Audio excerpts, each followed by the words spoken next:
What's up, everybody? We're back with another episode of the Talkin' NASCAR podcast. I am being joined today by Hitmaster from Hitmaster YT. What's up? We're back. This is episode 21, 22, 21, I think. That's the one. But yep, it's 20. Since I'm gonna have this go up the day it's recorded. I don't care if it's a little bit later than 3 o'clock because I'm not always perfect. But we got a pretty large topic list, not as large as some past ones, but we do have a lot of big stuff that happened. A retirement announcement, some big run plans for future races. The Chili Bowl just happened. I'll talk about that a little bit. Hall of Fame drivers were inducted. And a few other silly big money things going around. So at the end, let's talk about it. This is gonna be one, and we're only sorry for my voice. I don't know why I think it's because there's two MSU basketball games this week, and my voice is dead because of that. But I feel fine if you guys are wondering. But what was I saying? There's only 2 more weeks. 2 weeks and 2 days until the Clash. So it won't be this episode, obviously. Won't be next episode. Probably the episode after that, we will start to preview the season and get everything sorted for that and then we'll start getting the season underway. So that'll be pretty exciting to look forward to. But yeah, let's jump right into the topic list here. The first thing I put is that Vince Welch, he's a longtime pit reporter for Fox. He even also did some races in the booth for the trucks, like truck races. I think he even maybe did a couple Xfinity races as well. But he is leaving Fox and will now become a pit reporter for NBC. That's pretty big. He's been with Fox forever. I wouldn't consider him a household name, but everybody knows. I guess I would consider him a household name. I guess I wouldn't consider him like a super iconic name, but everybody knows him, and it'll be a little weird with him working with NBC, but it won't be too weird because a lot of people seem to be going over there, probably just for contract reasons, but who knows. And then one of the bigger things that happened. In a collaboration with Jeff Burton, Dale Jr., Kevin Harvick, and Justin Marks, they all purchased the Cars Tour. You don't know what the Cars Tour is? It's a racing league similar to of course NASCAR, the S and the SRX, and that was recently purchased by those four guys for an astounding amount of money.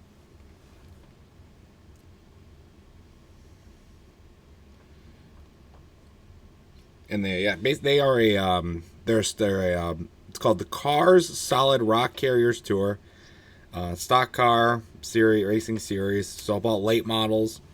They're not very big. They only race really in the southeast, but with the purchases, some big NASCAR guys purchasing it, it seems like they're trying to take this into a bigger direction. And some people are probably concerned about that because of the rivalry, the competition that it could bring with NASCAR. Quite honestly, I think it's going to be like the SRX. It's going to be popular, but it's not going to be like super popular. We'll see. It's just basically more of a glorified late model runs that you would see at your local quarter mile track every night. So I highly doubt it's really going to take any shape, but it's pretty big that all those guys collaborated and actually made this purchase. More big news. We finally got the sponsor and number announcement for Jimmy Johnson's 2023 ride in the Cup Series. He will be racing the 84 car for sponsored by Carvana. I think that's not a surprise that Carvana is going on because he sponsored Jimmy in IndyCar. Though it is a little crazy that they are sponsoring him with their whole financial situation right now. Not too big of a deal. Excuse me for a minute. What was the bigger news coming out of that, however, is the rebranded Petty GMS team, which will now be called the Legacy Motor Club.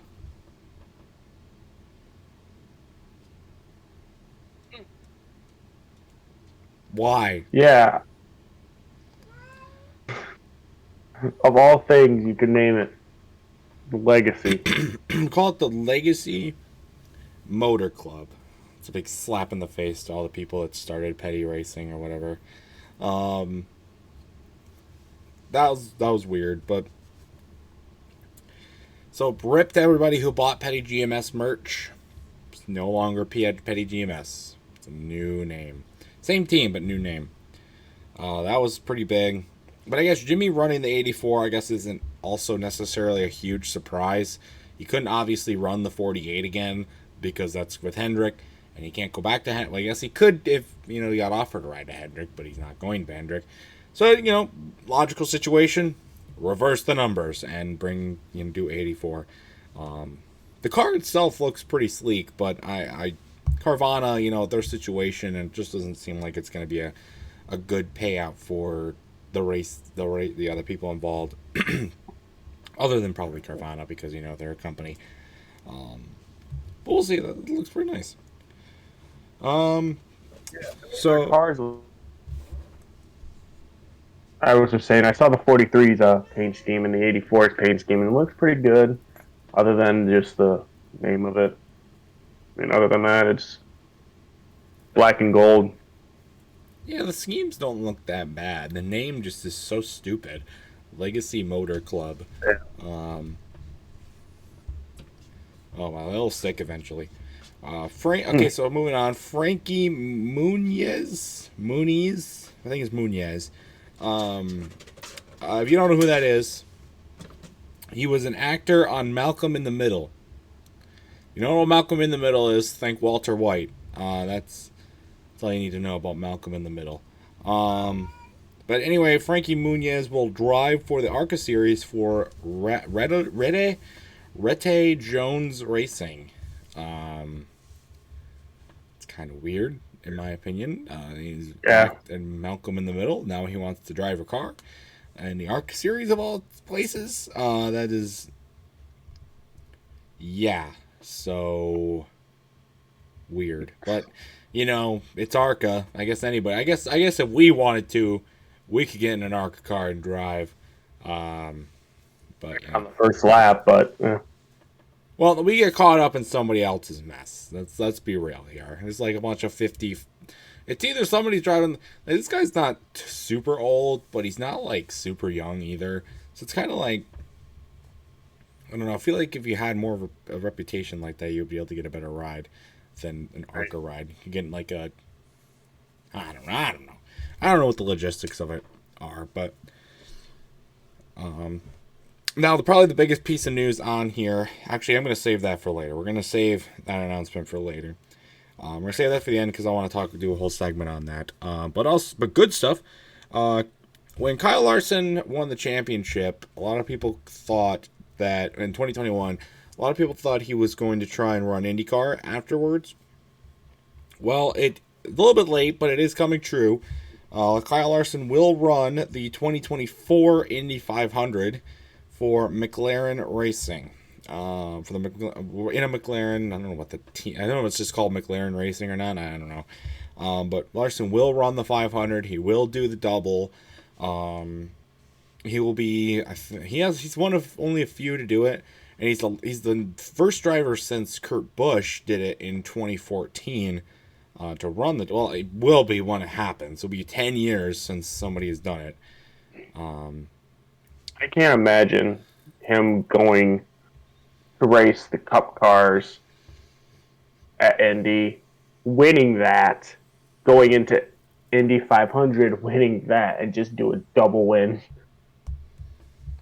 I mean, I don't know, because he grew up as a dirt racer. I don't know how well that's going to transfer to open wheel racing. He does have experience running at Indy, so that helps, and he is a good driver.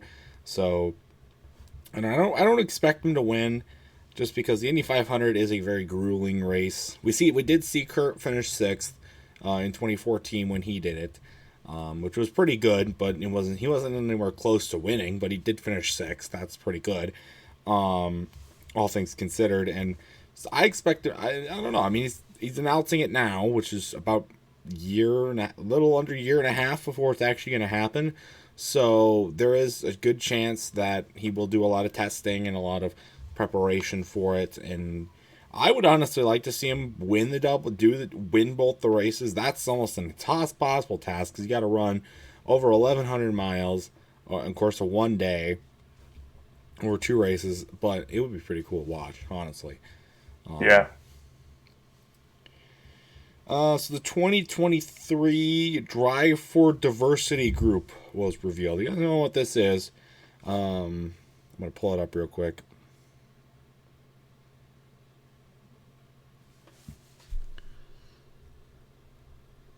It's a NASCAR program.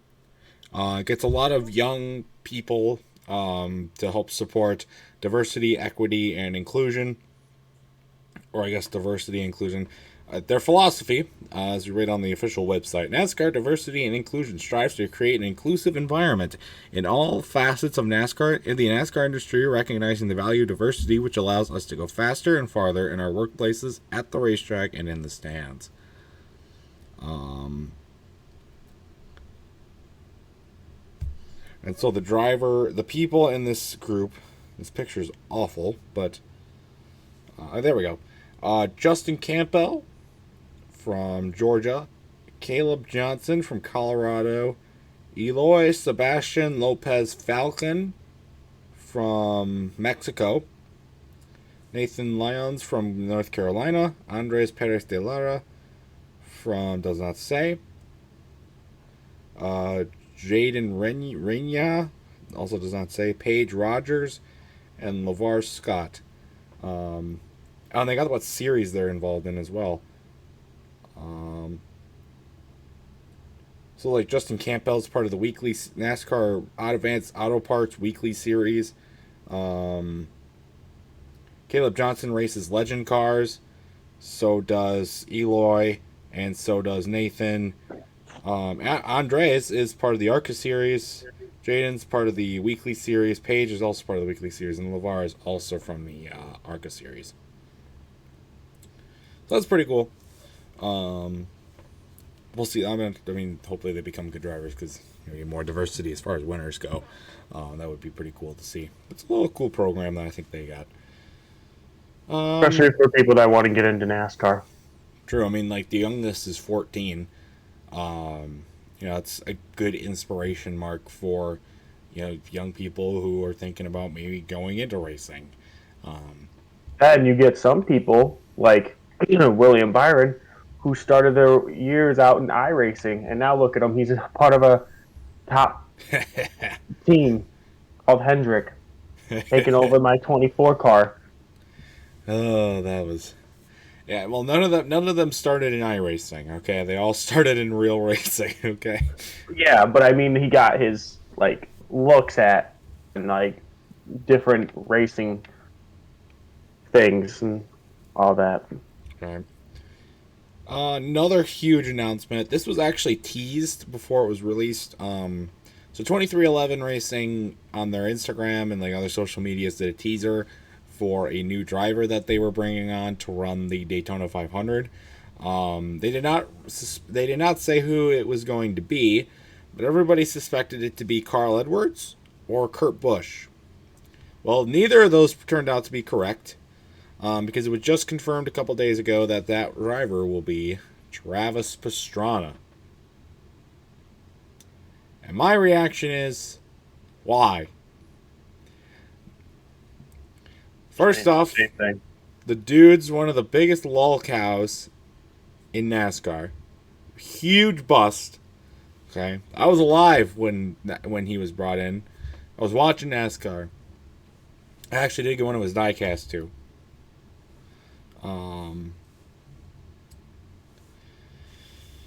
Just why? I don't understand. Trust me, I wonder why too. I don't know, what did they see in him?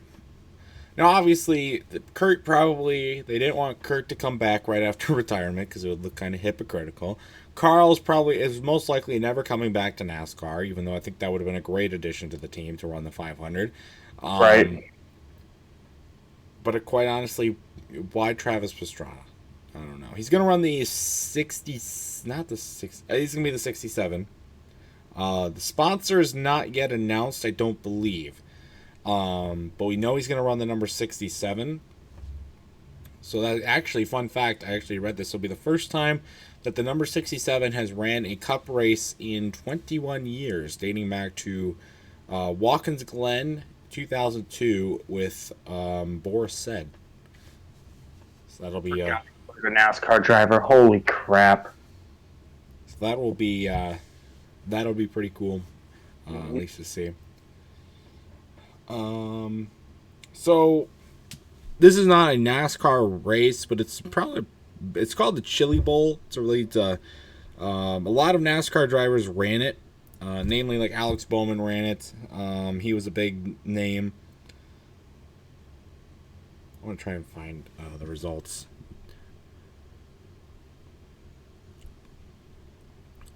Here we go. Yep, the Lucas Oil Chili Bowl took place about a week ago at the time it's going up.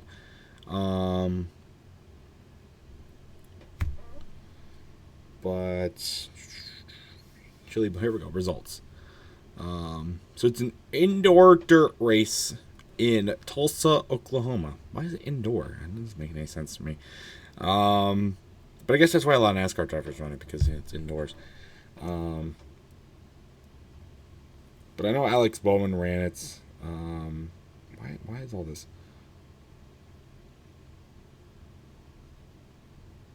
What is this? What is all this stuff? What the hell is a K main? What is G main? What is all this stuff? There's different heats, I There we think, go. and then Okay. So Logan Seavey won the race. Tanner Thompson, Connor McIntosh, those were the top three. Shane Globlick, Emerson Axum, Kyle Jones, Mitch Moles, Trey Marcham, Tim Buckwalter, Justin Grant, Tim McGriddle, Kevin Thomas Jr., Zeb Wise, Chris Wyndham, Dazen Persley. This might not be the right list. No, it is. Why didn't I? Maybe they didn't qualify. Oh well, congratulations to the winner. I swear I saw Alex Bowman ran that event. I don't know. I think Kyle Larson did definitely do it. Because I can remember his name popped up at one point. Yeah, maybe. I mean, that makes sense because he's a dirt racer. Also, I like how these legend drivers, when they said they're retiring from NASCAR, they're still doing like races. Like Jimmy Johnson said he was going to retire, but he came back just for a one-time thing to say, "Hey, my legacy is going to go out with a bang." Or like how Gordon's still doing 24 hours, even though he's like what, almost 50. Old. But like you got these legends drivers that are like, you know what? I think I can go one more shot. Yeah, it's probably just because of the fact that they don't want to, run week to week and have so much stress. They kind of want to just do it for the fun of it. And that's why they don't really go back to NASCAR per se, but they go back to other smaller racing leagues and just run for the hell of it. And they still do well and have fun with it as least while they can. That kind of thing. Also, I know what you guys are thinking. Yes. Anyway, Wiz Khalifa. You remember who Wiz Khalifa is going to perform during the race break in the Clash. That was just announced recently. I don't know what it is with them trying to mimic the Super Bowl halftime show here at the Clash, but that's 2 years in a row now, and you picked two bad acts for it. Well, maybe Wiz Khalifa. Okay, the Wiz Khalifa can be good, though. if they got Strike him, was okay. if they got him flying out of the flame at the top of the stadium, right, and they got him flying through the air, and he does like all these cool stunts and stuff. If they put on a show instead of him just standing there blabbering whatever he calls song lyrics for 10 minutes, then it could be good. Okay, say that right now. It can be good. I mean, obviously, it didn't say what the performance was going to look like, but let's be honest, it's probably going to be the latter instead of the former. Though I think the former would be a star shower and would revive NASCAR in a way that they would not need. But we'll see. So the Daytona 500 is coming up soon. It is sold out for the 8th consecutive year. Now I say quote, quote, quote, sold out because the 2021 Daytona 500 did not have full capacity due to COVID. But all the tickets that they were allowed to sell got sold. But the grandstands were not full. So, a little asterisk next to that.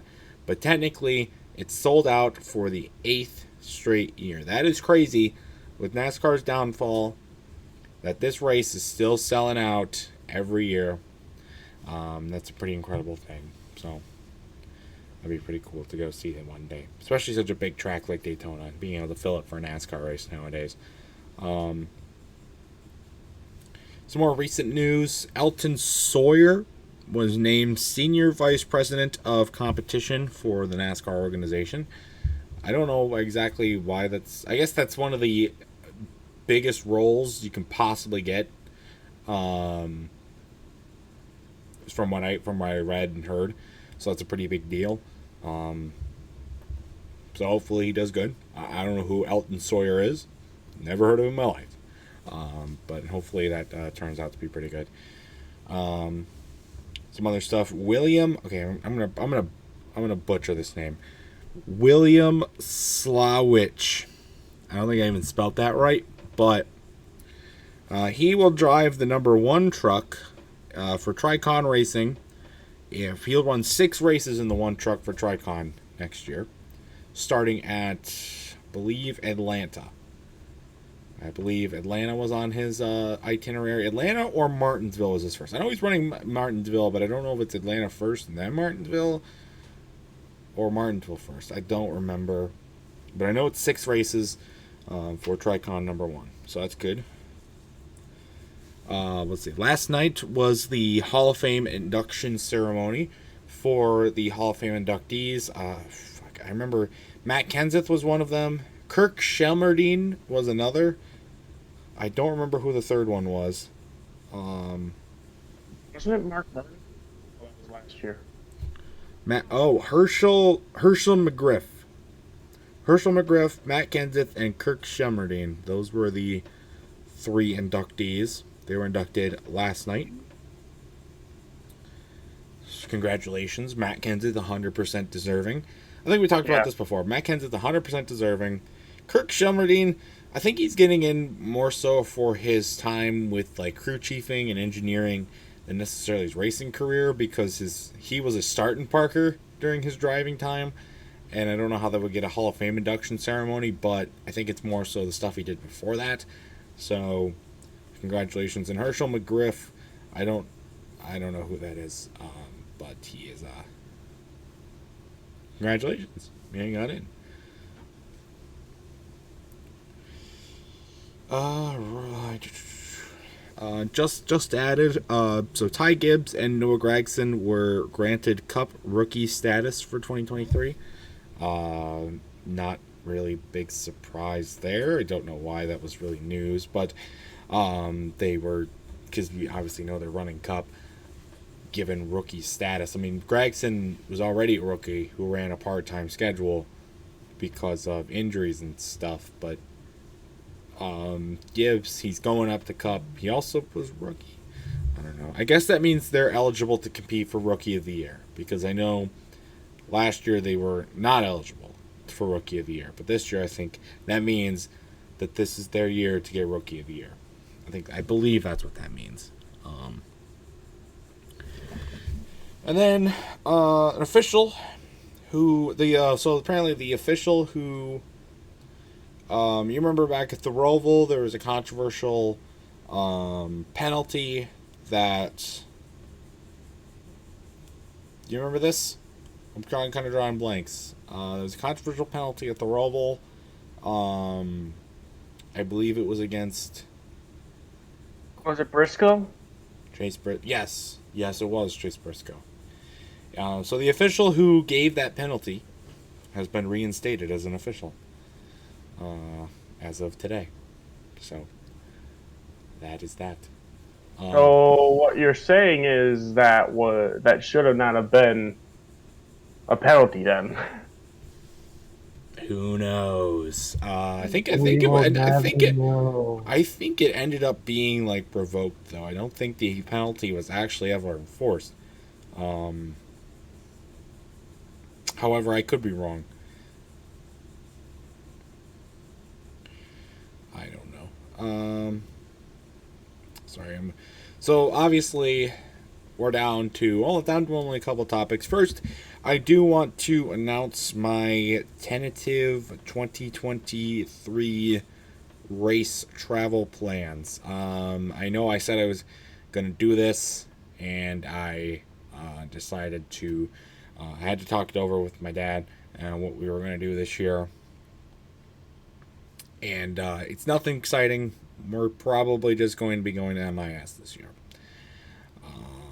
There's a lot of stuff going on, and we just really didn't have a lot of time or a lot to think about like what race we were going to go to this year. Obviously, that could change, barring what happens. But for right now, it's just MIS, which I'm not mad about. I like going to MIS. It's a good full day experience, especially with this year. As we lead into the last topic I had on my list, but I do have a backup topic just in case. But this one should take a while. The big announcement was one that was not really a surprise to many because he had hinted at it earlier. But Kevin Harvick is announcing his retirement. Has announced his retirement following this season, 2023. Kevin Harvick will be retired from NASCAR. And Hitmaster, you're loving this. Get your take on this. Finally, Karen is gone. Is gonna be gone. Okay. I don't hate him as a driver. Trust me. His championships, fairly won. I'm okay with that. Just the way he acts in NASCAR, starting with the Jeff Gordon, Brad Keselowski situation. I know people are going to hate me on saying this, but the Chase Elliott and Kevin Harvick situation, you know, it was mostly just the Jeff Gordon, Brad Keselowski situation. Kevin Harvick should not have been involved in that. He should have just stayed back, let the two drivers talk, but he pushes Brad Keselowski into Gordon, and then Gordon attacks. So I feel like he's just a coward, and he needs to just leave it to the drivers that actually have the problem. You gotta be honest, though. That was a hell of a fight. It was, because when I heard Jeff Gordon call Brad Keselowski a dipshit, I was actually cheering. Like, yeah! Even though he's a Michigan native, honestly, I mean, I'm not surprised necessarily. He is in his late 40s. He's been running in NASCAR since 2001, which means he's upon his 23rd season, which I guess is nothing compared to like Richard Petty, who ran 35 seasons in Cup. But still, that's a long time, especially for outlasting a lot of his competitors. I guess Dale Jr. No, did he outlast anybody really from his rookie class? Kurt Busch, I guess, because Kurt Busch was from the 01 rookie class, and I guess all the other rookies too that became busts and just couldn't find rides. Except for really Jason Leffler, but that's a different story. But yeah, that's a different story from another time. But people don't realize this, but he was also the first or the person that took over Dale Earnhardt's car after his death. Because they changed it to the 29. Yeah, he didn't win at Rockingham. But then I think it was the next week at Atlanta, It was he was facing a 4-time champion.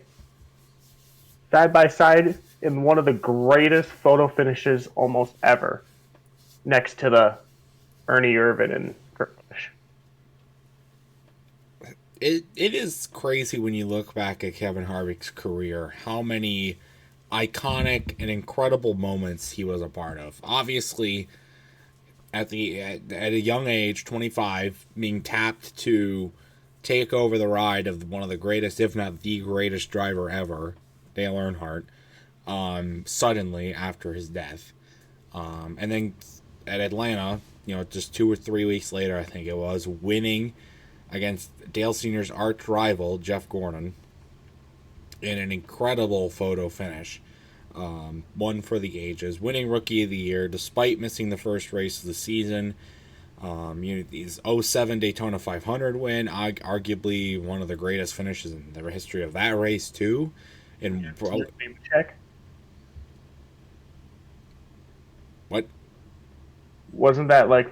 Didn't he have a photo finish at Daytona against Joe Nemechek? Or am I thinking of the wrong thing? You're thinking of Mark Martin. Mark Martin. You know who that is? Oh, Mark. Okay, I'm sorry. I don't remember a lot of stuff. I'm sorry. And then of course, it was Mark Martin. Never mind. And then he wins the championship in 2014. Of course, he was going through Stewart-Haas and all these incredible moments. Harvick, for me, he's one of the last drivers around. So I started watching NASCAR in 2007 when I was just 4 years old. I turned 4 that year. Harvick was one. Well, there's now with Harvick. When Harvick retires, I believe there will only be 2 drivers left that were full-time drivers in 07 that are still racing now. Harvick's one of them. Jimmy Johnson, technically, I guess will be coming back, but for how long?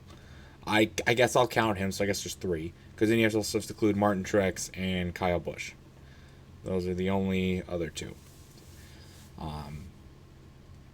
And Harvick is just, there's so many iconic paint schemes all the way back from the days of the white Goodwrench car in 01, to going to the silver, and then eventually to the black and silver in 03, and then to the iconic Pennzoil ride that he ran, and then the Bud ride, and then going over to Stewart-Haas and continuing the Bud car, and then getting the Busch car, and all these other iconic paint schemes. And Harvick was one of always those guys where you could never count him out.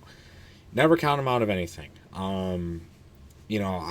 As much as I hate to reminisce about this race, the 2011 Coke 600, Junior runs out of gas in turn 3, about to break a 3-year winless streak, runs out of gas in turn 3, and guess who won that race? Harvick. He did the same thing to Junior earlier in the season at Martinsville that year, bumping him out of the way late to win.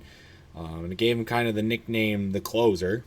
And I think that was put back on full display last year when he was in a deep points hole looking towards the playoffs, only a few races left, and he comes out with a huge clutch win right in front of Hitmaster at Michigan, and then backs that up with a big win at Richmond the next week after that to lock himself into the playoffs. As Hitmaster has left me. Hello? I'm sorry. My computer likes to turn off whenever I'm not doing anything. Well, you better do something then.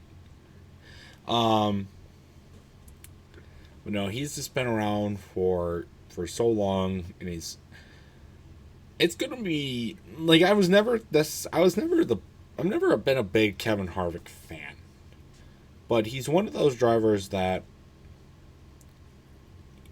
it's hard to overlook him. Because, like I said, he's been a part of so many big wins, but he's also been a very feisty driver, fighting, doing the jumping over the car at Bristol and fighting Kevin Harvick at the Busch race, to fighting jumping over Ricky Rudd's car at Richmond in '03 and jumping on the hood and fighting Ricky Rudd and then going and fighting Clint Boyer, Kyle Busch fight in 2011 at Darlington to of course a couple years ago at Bristol with Chase Elliott, that fight, and he's been always, most people call him a crybaby. I can understand where you're coming from there. He has been, especially some of his later years, he has been a little bit of a whinier one, for sure. But he's been a feisty driver.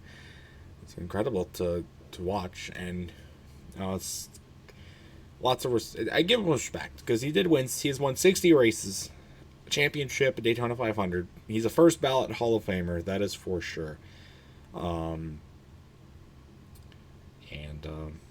Yeah, I did get the honor to see him win once so far, because he could easily win again.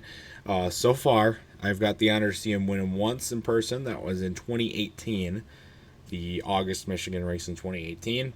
Sat right at the start-finish line on the front stretch. Got to watch him win. I remember me and my dad were pissed because instead of doing a burnout right in front of us, he brought his kid out and put her in the car, and instead did a parade lap around the track instead of doing a burnout. That pissed me off. But I don't know. I saw him win twice. One I like to ignore. One was last year at MIS, and the other one was a close battle.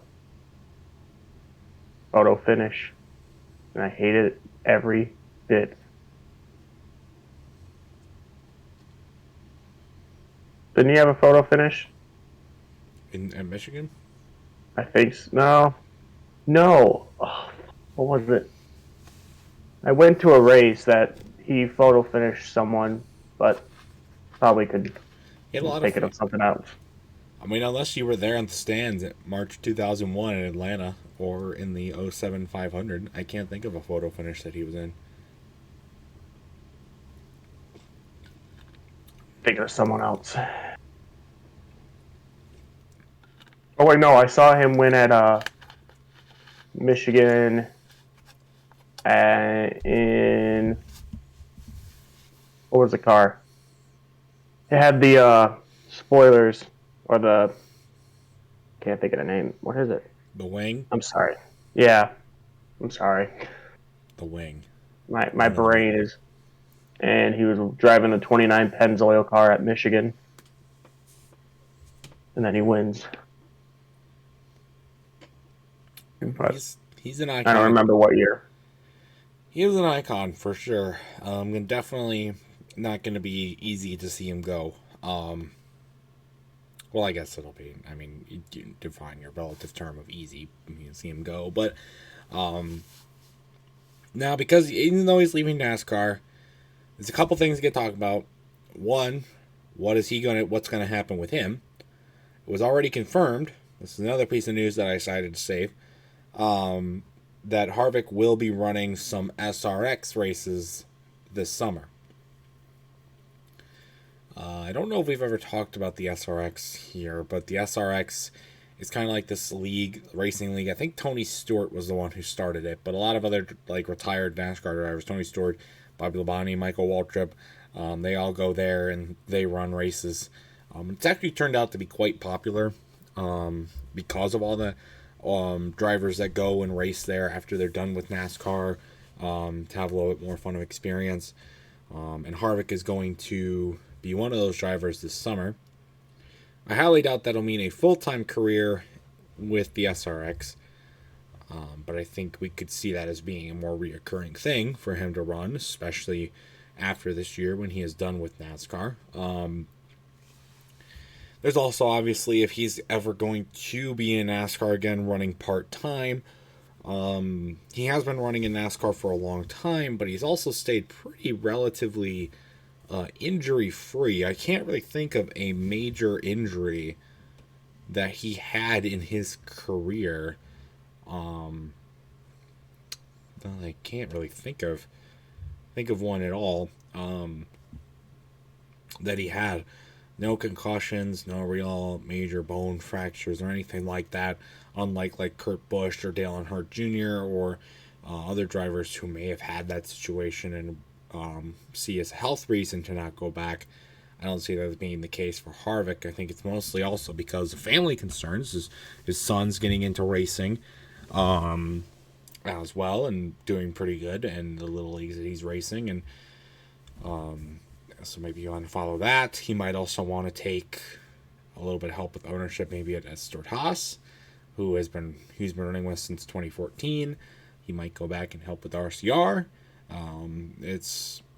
Or some other different thing. He might start his own team too. And he technically owns the most wins at Phoenix Motor Speedway with 9. So he still has that in his hands. And I just realized that second place is Michigan. He's only won 2 times there. His second ever most wins is at Michigan.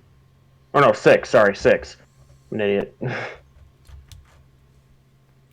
Yeah, 60 wins. It's crazy how many times he's won. The other question, though, obviously, I mean, with Harvick, I think he wants to maybe get this season over with, retire, everything go through with that before we really figure out what his real plan is going to be going forward. I forgot he does actually own a race team himself. At least he used to for the Xfinity series. I don't know if it still exists or not. So maybe he'll continue with that. Who knows?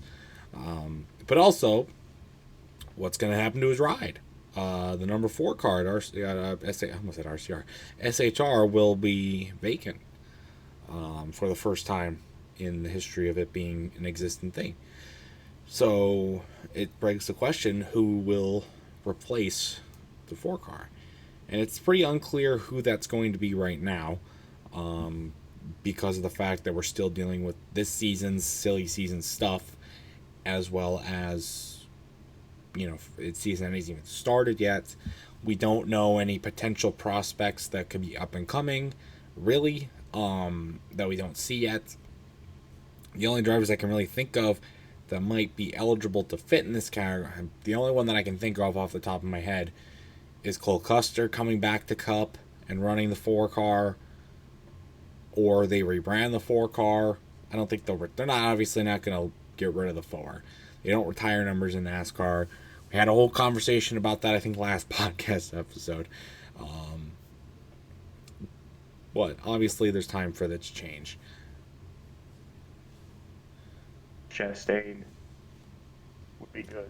If he doesn't do good this year, which most likely he's going to do good this year, he'll go from Trackhouse to Stuart Haas.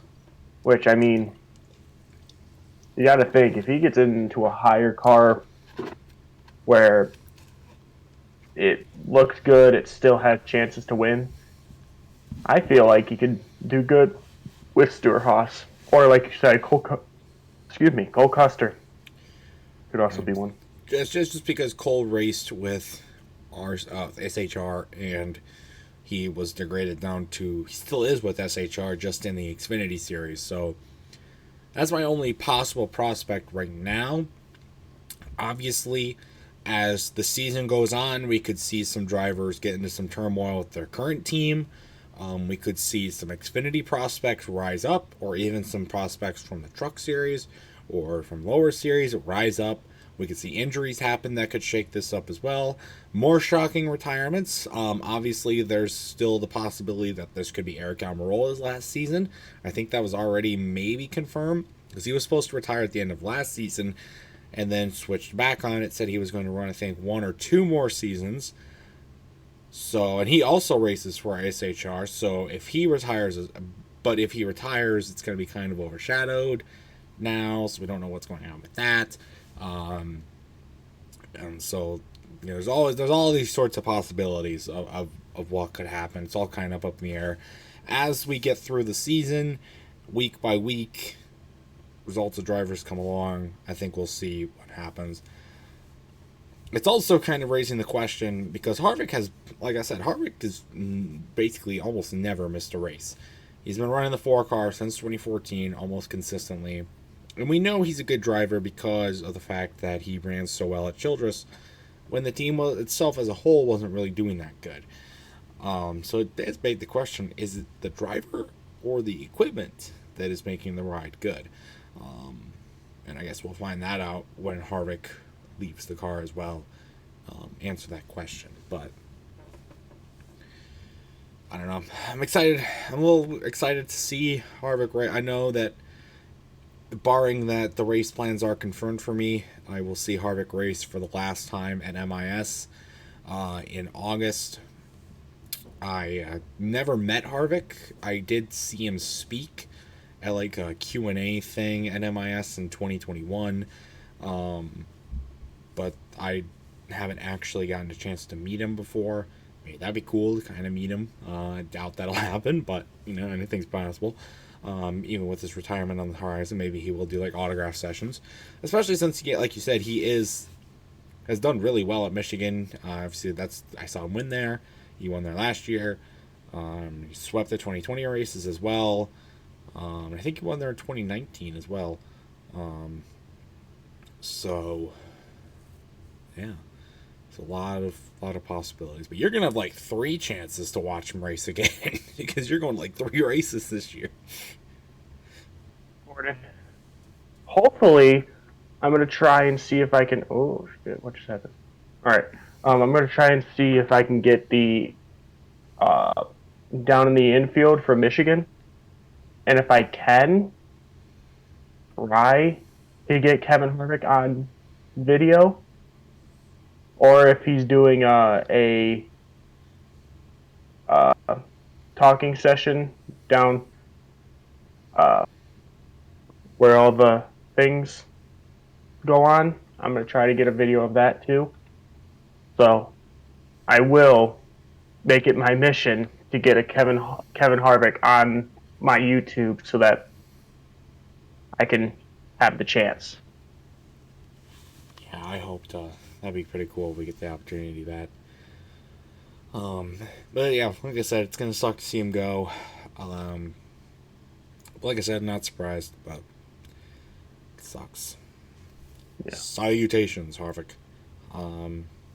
He's done pretty much everything there is to do in NASCAR. He's a champion, a 500 winner. He's won at almost every track. I can't think of a track that he's never won at. That's currently that's not had its first race in the last 3 years, obviously. So I mean, it's crazy. But speaking, I guess we have a little bit of extra time.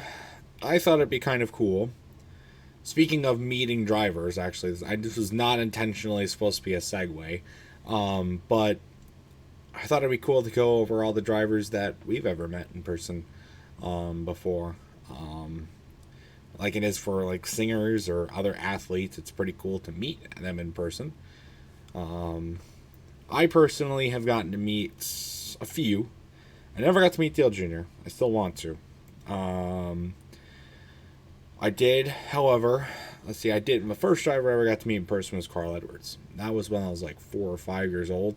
He was doing a signing at the Roush Collection. If you don't know what that is, go watch my vlog from a couple years ago.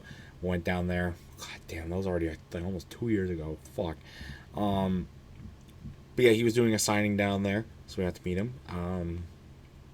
Who else have I gotten to meet in person? I got to meet Casey Kane in person. In 2013, they opened around here a new store called Ollie's. It was opened in 2013. When it opened, Casey Kane came over and did a signing.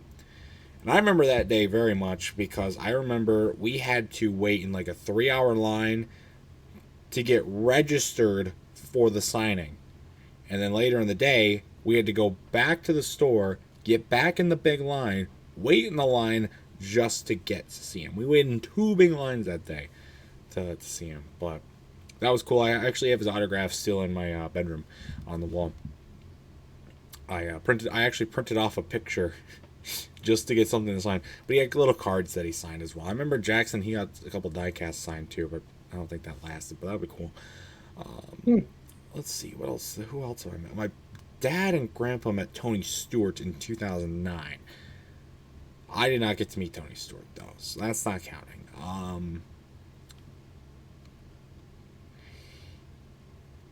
Shit, shit. Who else did I meet? I met Joe Gibbs. I think I've talked about this on this podcast before, but I met Joe Gibbs in 2013 at Indy. That really it? That can't be it. Um, that might be it. Fuck. Fuck. Come back to me. I can't remember. Um, Go ahead. I'm thinking. Oh, first person I ever met,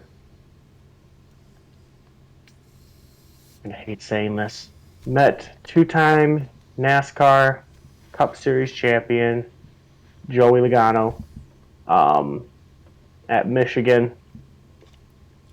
I was actually lucky because they weren't supposed to have Joey Logano up there, but he said, "Why not go meet some fans?" Got a picture and a signature with them. Don't know where they're at, so yeah, that happened. And then I got to see Kyle Busch walk by after his win at Michigan. Or not after Michigan, before his win at Michigan. Saw Jeff Burton at the time. Almost saw Jeff Gordon. Um, I got like on the memorabilia we got um, that podcast that we showed. Of course, I got to meet Austin Dillon and got a signature. That was fun. But other than that, the only person I actually got to meet was Joe Logano, and that's about it. So, Okay, I remember somebody else I got to meet. I did get to meet Robbie Gordon. I don't remember how nice Carl was. I assume he was nice, but I was only like 4 at the time. Um, and then Casey Kane, he was okay. I mean, he wasn't mean, but like he was just like, okay, sign thing, goodbye. Oh no, he said sign thing, take picture, goodbye. That was basically it, because there's a long line of people. Robbie Gordon though, he doesn't seem like a very good guy to be around. Like he didn't like do anything like bad, right? Like I could just be assuming because he does have a reputation of being like a really aggressive and idiotic guy and very like mean to people on the track. But I actually didn't meet him at a NASCAR race. I met him at the Duel in Detroit IndyCar event at Belle Isle. Prior to the first race, one of the days, it was a 2-day event, but one of the days they were doing a super truck race prior to it that we got to go see, which Robbie Gordon was racing in. And after the race, we got to go back in like the pits garage area, and there was Robbie. So I got my picture with Robbie Gordon, and I said hi to him. He smelt really bad. That's probably not because of himself, but because he was racing super trucks. But yeah, that's all I remember smelling was like oil and grease and stuff. But it was cool to be back there. But since he ran in NASCAR, I did get to meet him. But yeah, that's all I can think of. I mean, I did get to see a bunch of the drivers up close in 2019 when I went to the MIS race because me and Brian, we went down into the pits and we got to do infield. We got driver intro passes, and but driver intros was canceled because it was raining. So we instead got to stand at the garage area and watch the drivers walk back into the garage. No.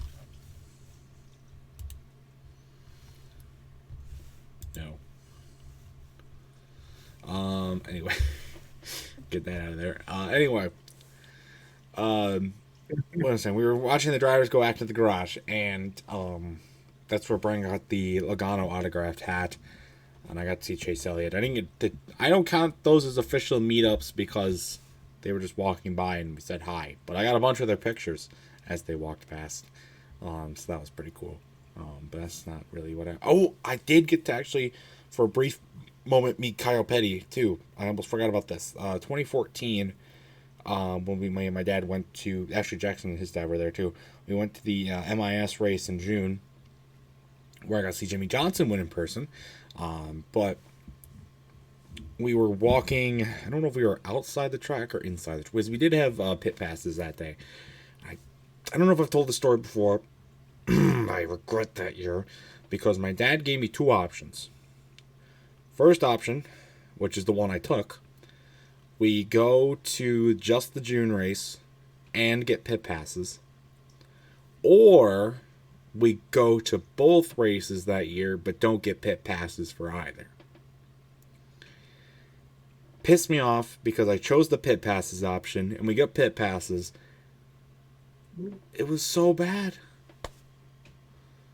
Like, we got to see the cars come out, but we didn't get to actually meet any drivers. And, it was cool to see the pits, but it sucked even more because the August race was a lot better than the June race, and I didn't get to see it. But anyway, during that day, we got to meet Kyle Petty as he was walking to the booth to do the broadcast. And my dad actually said, what did he say? Fuck. He said, I think he said, enjoy the race, Kyle. And he actually responded. He said, thanks. In his classic Kyle Petty type voice. And that was pretty cool. I don't think that's everybody that I've met NASCAR-wise.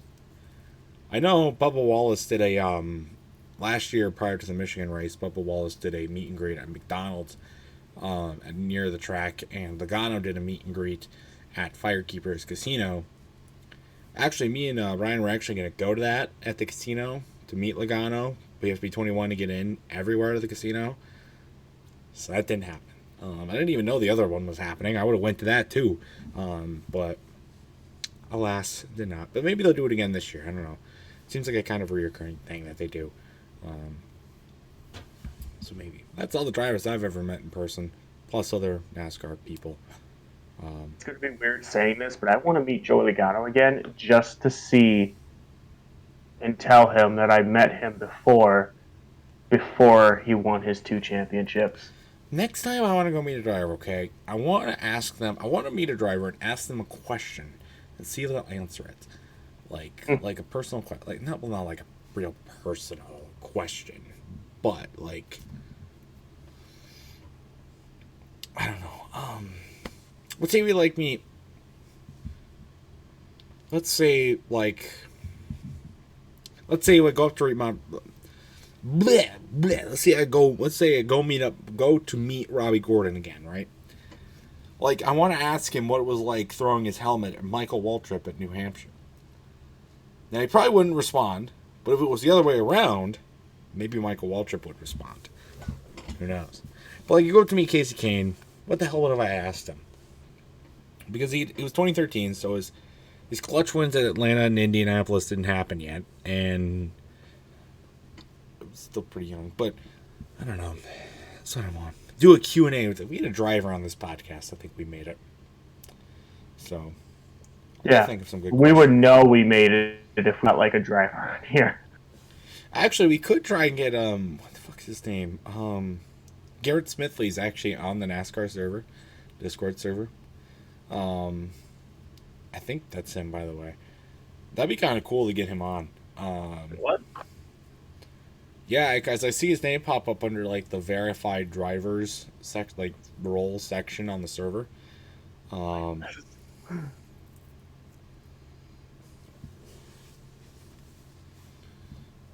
ahead, continue.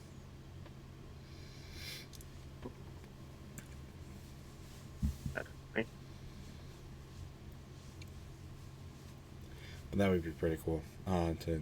Yeah, Garrett Smithley.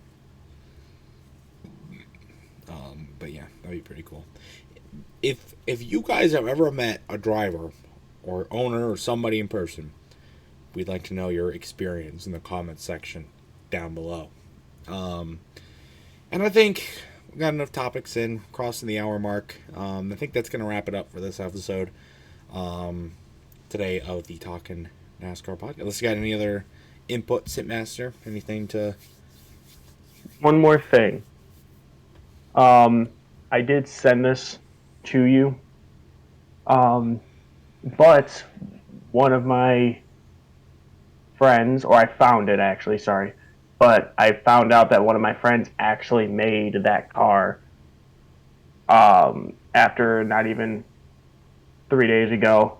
I told him that I was hoping that someone would make a Pringleson car. Oh, and had to get made, yeah. I did look into iRacing, by the way. I told you this already, but I'm not the viewers. Yeah. I did look into iRacing. It's a subscription-based thing with a down payment, and I hope soon to have a income worthy of getting it, but right now that's just not a viable option for me. But We promise one of these days it will happen. you will race each other. Eventually, I'll get a better paying job. Right. My job's not bad paying. The hours just suck. I want better hours, and then I'll be making more money, and then it'll make more sense that I can get an iRacing subscription, and actually do some iRacing because those look fun. I'm actually going to do iRacing after this. So it will happen, but not today, but someday. Do not worry now, okay? Someday. But yeah. Without anything else, that is it for this episode of the Talking NASCAR podcast, episode number 21. I'm gonna call it 21. It is 21. Okay, good. Yeah, like I said, the Clash is coming up in about 2 weeks, so soon we'll be talking about that and the season roster predictions, and maybe do like a full season picks of our races or whatnot. That's gonna be coming up soon. I cannot wait. And we'll surprise some other big silly season stuff. I still haven't heard about the Nashville Fairgrounds situation. That's kind of flown under the radar this month, but we'll see if that comes up. But so the Rockingham race, or the Rockingham racetrack, is almost done, is what they're saying. It's almost done. They just have to get new seats, and it could be going into the right direction. Bingo. So we'll hopefully have updates about that. I don't know if we're going to do an episode next week. We might. I don't know. I have nothing else to do, so we other might than work. If we get enough topics, then we will. But we'll have to see. We'll figure that out when time comes around. But until then, stay tuned for much more amazing content. Both of our channels. Until next time, we will see you guys later. Goodbye.